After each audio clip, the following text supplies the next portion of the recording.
का अपना चैनल अंकिता दीदी टीचिंग। तो आज हम पढ़ने वाले हैं टेंस, ठीक है।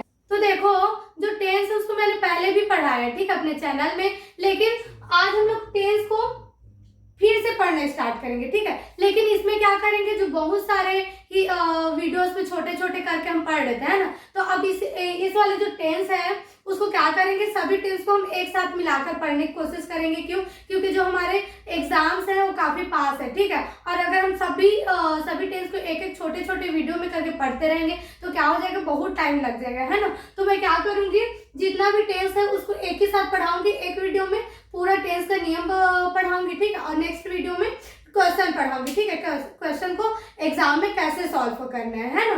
तो देखो, सबसे पहले टेंस है ना, तो टेंस कितने प्रकार के होते हैं जी? 3 प्रकार के होते हैं, है ना। पहला कौन सा टेंस होता है? प्रेजेंट टेंस होता है, ठीक है,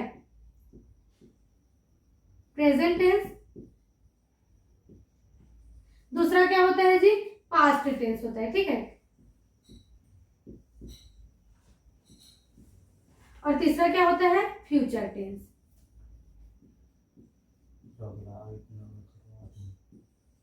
ठीक।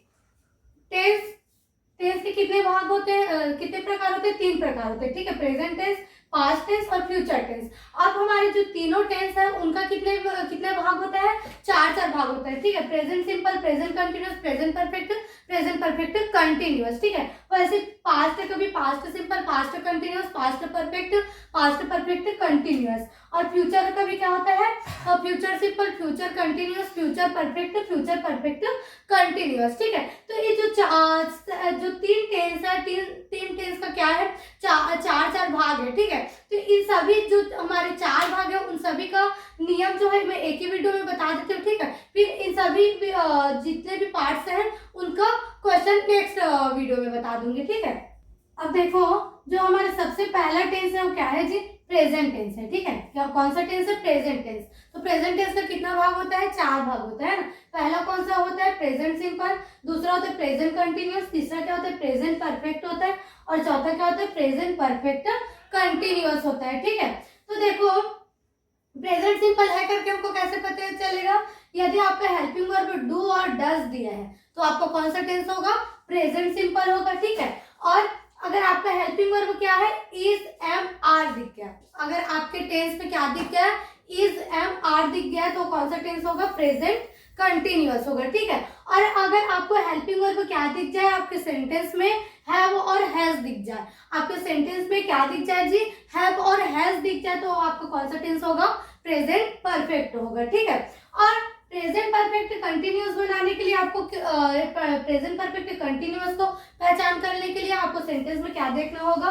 हैव बीन या हैज बीन दिख जाए, तो ये दोनों अगर हेल्पिंग वर्ब आपको दिखता है तो कौन सा टेंस होगा? प्रेजेंट परफेक्ट कंटिन्यूअस होगा, है ना। तो देखो, हमको टेंस की पहचान करने के लिए किसकी जरूरत होती है? हेल्पिंग वर्ब की जरूरत होती है, ठीक है। तो याद रखना, प्रेजेंट सिंपल है तो डू डज दिखेगा, प्रेजेंट कंटिन्यूअस है तो इज, एम, आर दिखेगा, अगर प्रेजेंट परफेक्ट है तो हैव और हैज दिखेगा, और प्रेजेंट परफेक्ट कंटिन्यूअस है तो उसमें कौन सा हेल्पिंग वर्ब दिखेगा आपको? हैव बीन और हैज बीन दिखेगा, ठीक है। अब देखो, दूसरा बात क्या आता है जी? वर्ब आता है, ठीक है। हेल्पिंग वर्ब के बाद क्या आता है? वर्ब आता है ना। तो आपको वर्ब प्रेजेंट सिंपल में कौन सा लगता है? आपको वर्ब का फॉर्म फर्स्ट फॉर्म और फिफ्थ फॉर्म लगता है, ठीक है। तो देखो, फर्स्ट तो जो बोलते हैं इंग्लिश का, हिंदी में जो बोलते हैं वर्ड, उसको इंग्लिश में जैसे बोलते हैं तो वर्ब का फर्स्ट फॉर्म होता है। लेकिन फिफ्थ फॉर्म बनाने के लिए आपको वर्ब के लास्ट में क्या जोड़ना होगा? एस या फिर ई एस जोड़ना होगा, ठीक है। जैसे कि होता है आस्क, है ना। आस्क मीन्स क्या होता है? पूछना। तो इसका फिफ्थ फॉर्म बनाना है तो हमको लास्ट में क्या जोड़ना होगा? एस जोड़ना होगा, आस्क एस हो जाएगा, है ना। तो ये क्या हो जाएगा? आपको वर्ब का फिफ्थ फॉर्म हो जाएगा, है ना। तो देखो, अगर वर्ब का फिफ्थ फॉर्म दिख जाए और फर्स्ट फॉर्म दिख जाए तो आपको आपका कौन सा टेंस होगा? प्रेजेंट सिंपल होगा, ठीक है। अब देखो, प्रेजेंट कंटिन्यूअस में इज, एम, आर तो आपका हेल्पिंग वर्ब रहेगा, लेकिन वर्ब का कौन सा फॉर्म रहेगा? फोर्थ फॉर्म रहेगा। फोर्थ फॉर्म मतलब आपको कोई भी वर्ब के लास्ट में क्या दिखे? आईएनजी देखे, आस्क। अब आस्क के लास्ट में क्या दिखे आपको? आईएनजी, आस्किंग हो गया, तो आपका कौन सा टेंस हो गया? आपको कौन सा वर्ब का फॉर्म हो गया, फोर्थ फॉर्म हो गया, और प्लस इज एम आर है तो कौन सा टेंस होगा, अगर आपको इज एम आर के साथ वर्ब का फोर्थ फॉर्म दिखे तो आपको कौन सा टेंस होगा, वो प्रेजेंट कंटिन्यूअस होगा। ठीक है, अब आता है जी प्रेजेंट परफेक्ट, है ना। तो प्रेजेंट परफेक्ट में वर्ब का कौन सा फॉर्म लगता है, थर्ड फॉर्म लगता है। ठीक है, तो थर्ड फॉर्म के लिए लास्ट में क्या जोड़ना पड़ता है, ईडी जोड़ना पड़ता है। ठीक है, जैसे कि आस्क, आस्क का थर्ड फॉर्म बनाना है तो लास्ट में क्या जोड़ना होगा, ईडी, आस्केड। तो ये क्या हो जाएगा आपका वर्ब का थर्ड फॉर्म। अगर हैव हैज के साथ वर्ब का थर्ड फॉर्म दिखे तो कौन सा टेंस है आपका, प्रेजेंट परफेक्ट है। ठीक है, फिर आता है आपका प्रेजेंट परफेक्ट कंटिन्यूअस। तो प्रेजेंट परफेक्ट कंटिन्यूअस कैसे पहचानेंगे, आपके सेंटेंस में अगर हैव बीन और हैज बीन है तो प्रेजेंट परफेक्ट कंटिन्यूअस, और इसमें वर्ब का कौन सा फॉर्म लगता है, फोर्थ फॉर्म लगता है। मतलब लास्ट किसी भी वर्ब के लास्ट में क्या रहेगा आपका, आईएनजी रहेगा। ठीक है, तो क्या होगा, वर्ब का fourth form plus present perfect continuous में ना एक्स्ट्रा क्या लगता है पता है आपको, सीन्स और फोर लगता है। ठीक है, क्या लगता है जी, सीन्स और फोर। तो सीन्स किसको बताते हैं, निश्चित समय को बताते हैं, और फोर किसको बताता है, अनिश्चित समय को बताता है। ठीक है, ऐसा समय जो निश्चित है तो उसके लिए आप क्या यूज करना, सीन्स की यूज करना, और ऐसा समय जो अनिश्चित है जिसके बारे में हम कुछ पता नहीं कर सकते उसके लिए क्या लगता है, फोर लगता है। ठीक है, तो ये क्या हो गया हमारे प्रेजेंट टेंस के जो भाग है उन सबसे रिलेटेड जानकारी है। ठीक है, अब देखो पास्ट टेंस। ठीक है, तो पास्ट टेंस का भी कितना भाग होता है जी, 4 भाग होता है। ठीक है, पहला क्या होता है पास्ट सिंपल, दूसरा क्या होता है पास्ट कंटिन्यूअस, तीसरा होता है पास्ट परफेक्ट, और चौथा होता है पास्ट परफेक्ट कंटिन्यूअस। ठीक है, तो आप पास्ट सिंपल को कैसे पहचानोगे, किसके द्वारा पहचानोगे, हेल्पिंग वर्ब के द्वारा, है ना। तो हेल्पिंग वर्ब अगर आपका डीड है तो आप समझ जाना कौन सा टेंस है, पास्ट सिंपल है। अगर पास्ट कंटिन्यूअस है तो पास्ट कंटिन्यूअस को पहचानने के लिए आपको क्या ढूंढना होगा, वॉज वेयर। ठीक है, यदि आपके सेंटेंस में वॉज या वेयर है तो क्या होगा, आपको पास्ट कंटिन्यूअस होगा। ठीक है, अगर पास्ट परफेक्ट है तो आपको सेंटेंस में क्या दिखेगा, हेल्पिंग वर्ब हैड। अगर आपको हैड दिखता है आपके टेंस में तो कौन सा टेंस होगा जी, वो पास्ट परफेक्ट होगा। ठीक है, और पास्ट परफेक्ट कंटिन्यूअस को पहचानने के लिए क्या देखना होगा, आपको हैड बीन देखना पड़ेगा। ठीक है, पास्ट परफेक्ट कंटिन्यूअस के लिए कौन सा हेल्पिंग वर्ब लगता है, हैड बीन लगता है। ठीक है, अब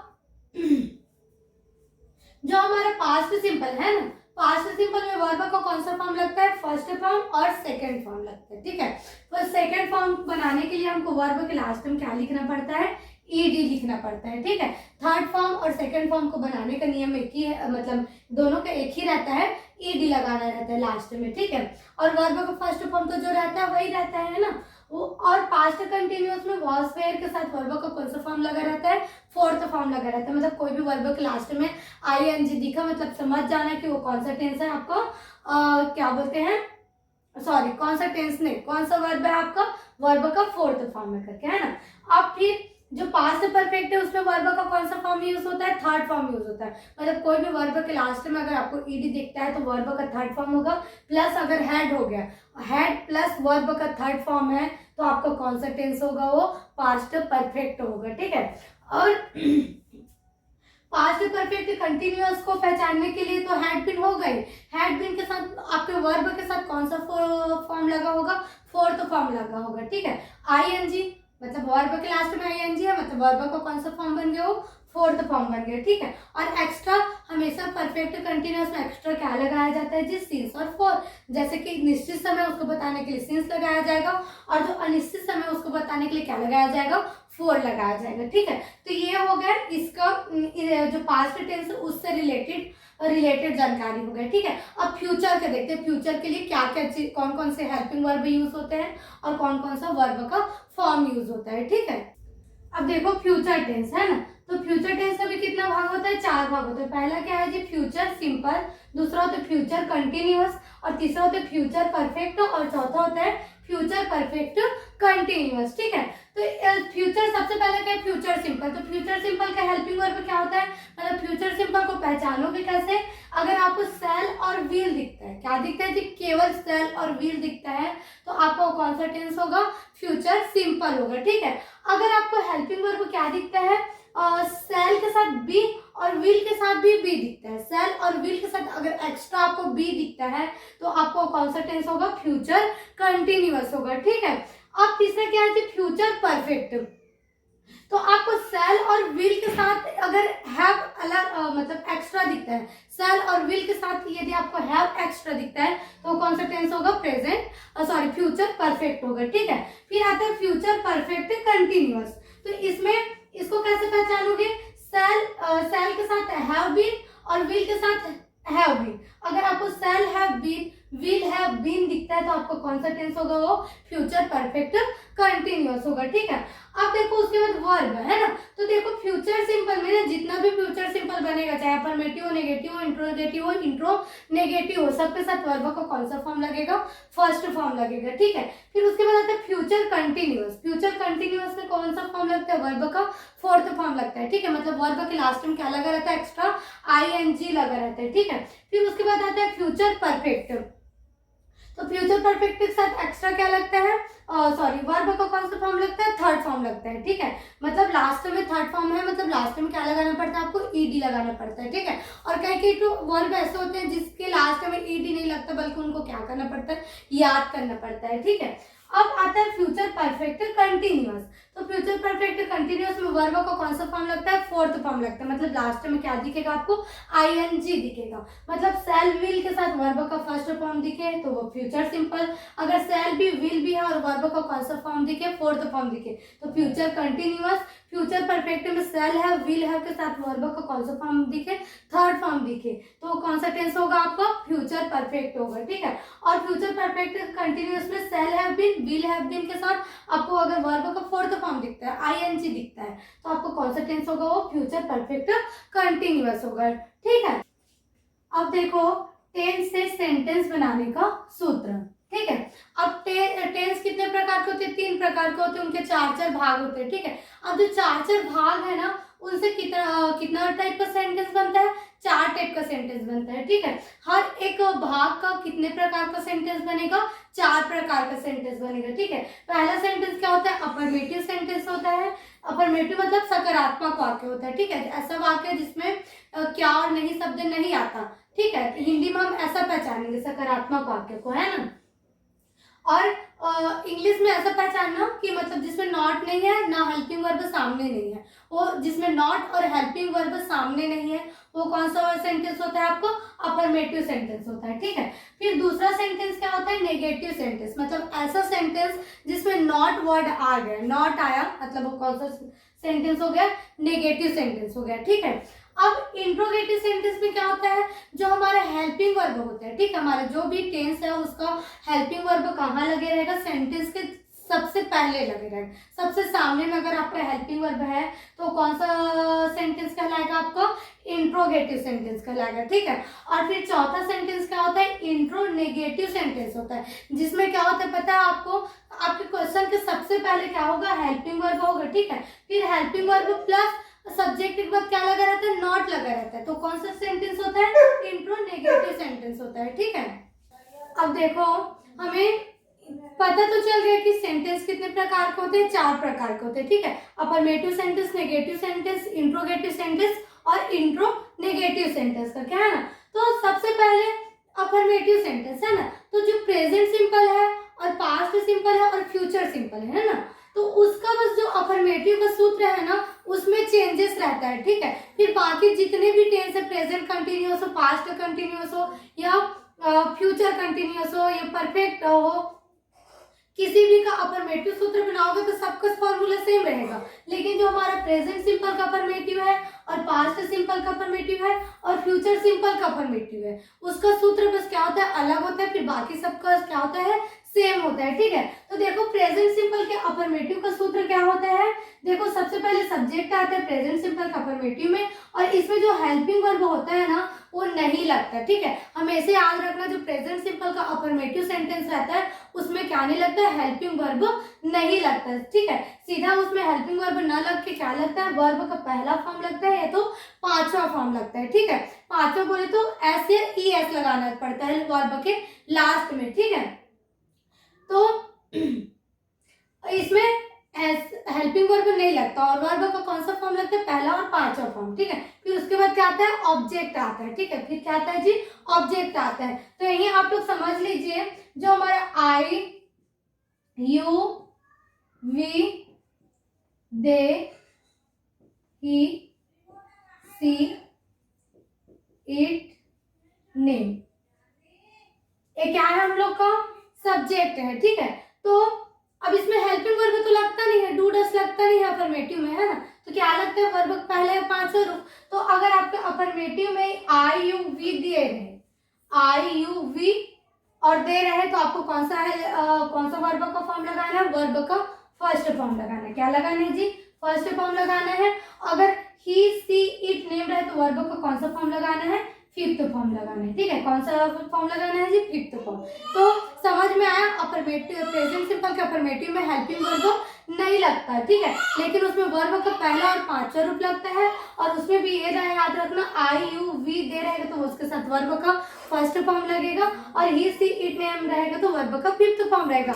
अब ये कंफ्यूज मत होना कि वर्ब का फिफ्थ फॉर्म क्या होता है। तो किसी भी वर्ब के लास्ट में एस या फिर ई एस रहे तो आप समझ जाना कि वर्ब का कौन सा फॉर्म है, फिफ्थ फॉर्म है, ठीक है। ऐसा देखो, पास्ट सिंपल के अफर्मेटिव का सूत्र, ठीक है।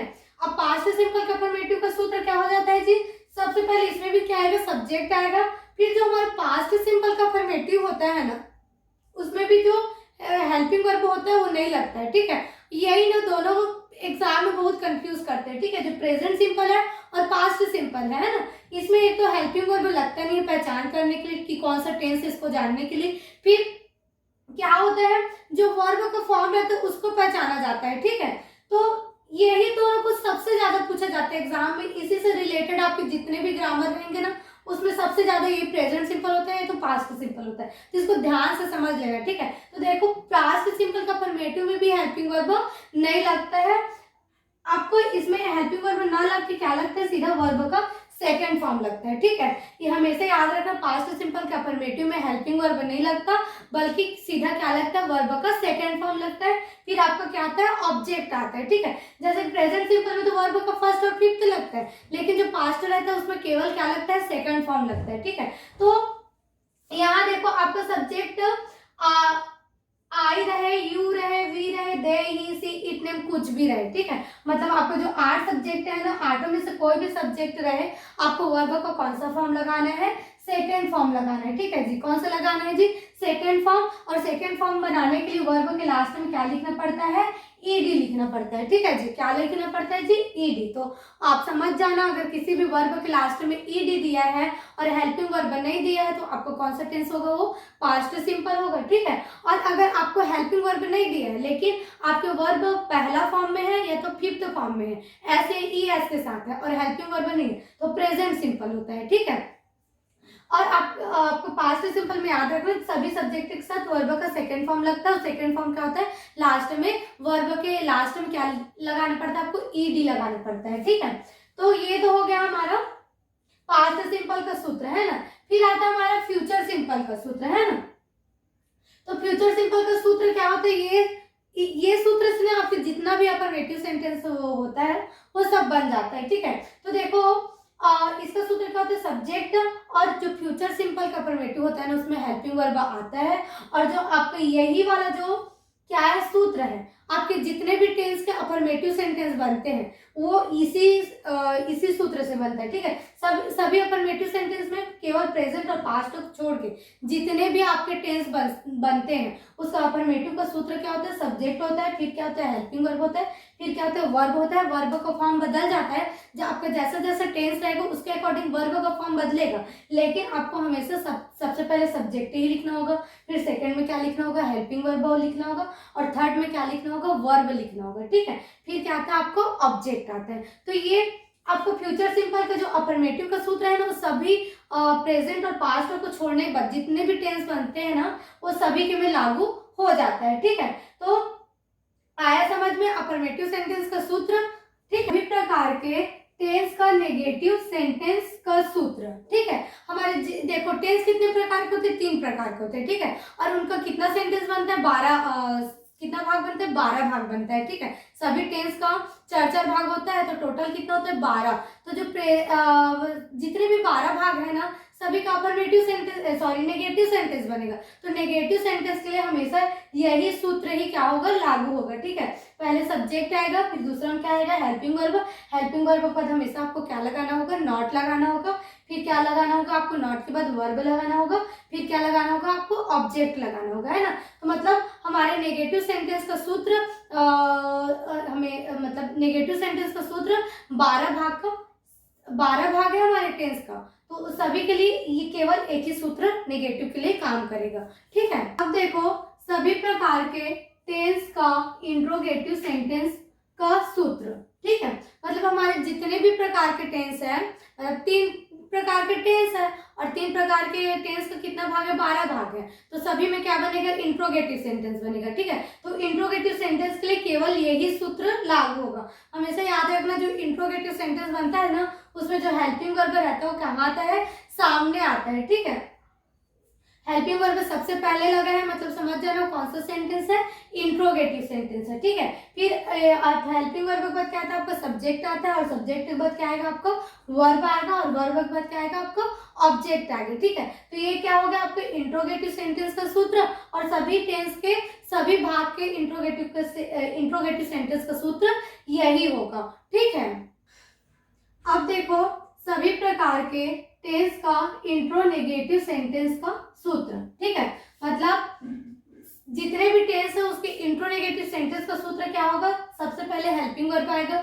जैसे इंट्रोगेटिव में सबसे पहले हेल्पिंग वर्ब आता है ना, वैसे ही इंट्रोनेगेटिव में भी क्या आएगा, सबसे पहले हेल्पिंग वर्ब आएगा, फिर क्या आएगा आपका, सब्जेक्ट आएगा, फिर क्या आएगा आपका, नॉट। इसमें एक्स्ट्रा सब्जेक्ट के बाद क्या लगाना पड़ता है, नॉट लगाना पड़ता है। मतलब हेल्पिंग वर्ब सामने है, प्लस आपके सब्जेक्ट के बाद अगर आपको नॉट दिखता है तो कौन सा सेंटेंस होता है, इंट्रोनेगेटिव सेंटेंस होता है। ठीक है, फिर उसके बाद क्या आएगा आपका, वर्ब आएगा, फिर उसके बाद क्या आएगा आपका, ऑब्जेक्ट आएगा। ठीक है, तो ये क्या हो गया, इंट्रोनेगेटिव सेंटेंस का सूत्र हो गया, है ना। तो हमारे टेंस के अंतर्गत कितने सेंटेंस बनते हैं जी, 4 sentence. Affirmative sentence, affirmative sentence में नॉट नहीं रहता, और क्या नहीं रहता, हेल्पिंग वर्ब सामने नहीं रहता, तो अफर्मेटिव सेंटेंस होता है। ऐसा सेंटेंस जिसमें नॉट नहीं है, प्लस जो हेल्पिंग वर्ब है वो सामने में नहीं है, तो आपका कौन सा सेंटेंस होता है, अफर्मेटिव सेंटेंस होता है। ठीक है, और नेगेटिव सेंटेंस क्या होता है, जिसमें हेल्पिंग वर्ब के बाद हमेशा क्या लगा रहता है, नॉट लगा रहता है। पहले सब्जेक्ट होगा, सब्जेक्ट के बाद क्या होगा, हेल्पिंग वर्ब होगा, उसके बाद अगर नॉट लगा है तो कौन सा सेंटेंस है, नेगेटिव सेंटेंस है। ठीक है, फिर तीसरा क्या आता है, इंट्रोगेटिव सेंटेंस। तो इंट्रोगेटिव सेंटेंस क्या होता है, ऐसा सेंटेंस जिसमें हेल्पिंग वर्ब सामने लगा हो। कोई सेंटेंस के सबसे पहले में क्या लगा हो, हेल्पिंग वर्ब लगा हो, तो कौन सा सेंटेंस कहलाता है, इंट्रोगेटिव सेंटेंस कहलाता है। ठीक है, और फिर आता है लास्ट में इंट्रोनेगेटिव सेंटेंस। तो इंट्रोनेगेटिव सेंटेंस में इसमें भी क्या होता है, सबसे पहले हेल्पिंग वर्ब आता है, सेंटेंस के सबसे फर्स्ट में क्या आएगा आपका, हेल्पिंग वर्ब आएगा, फिर आपका आएगा सब्जेक्ट, उसके बाद क्या लगा रहता है, नॉट लगा रहता है। मतलब हेल्पिंग वर्ब सामने प्लस सब्जेक्ट के बाद क्या होता है, नॉट होता है। तो आपका कौन सा सेंटेंस होता है, वो इंट्रोनेगेटिव सेंटेंस होता है। ठीक है, तो ये रहा हमारे टेंस से रिलेटेड जितने भी नियम है। ठीक है, ये तो नियम हो गया। अब नेक्स्ट वीडियो में हम क्या करेंगे पता है, हम लोग टेंस से संबंधित जितने भी क्वेश्चन जो एग्जाम में आ सकते हैं, मतलब टेंस से को यूज करते हुए समझते हुए क्या करेंगे, सेंटेंस बनाना सीखेंगे। ठीक है, सेंटेंस बनता कैसे, सेंटेंस चेंज कैसे होगा, इस सब के बारे में क्या करेंगे, नेक्स्ट वीडियो में पढ़ेंगे। ठीक है, तो अगर वीडियो समझ में आए, वीडियो पसंद में आए तो वीडियो को लाइक कीजिएगा और चैनल को सब्सक्राइब कीजिएगा। ठीक है, और अपने दोस्तों में शेयर करना भी मत भूलिएगा। ठीक है, थैंक यू।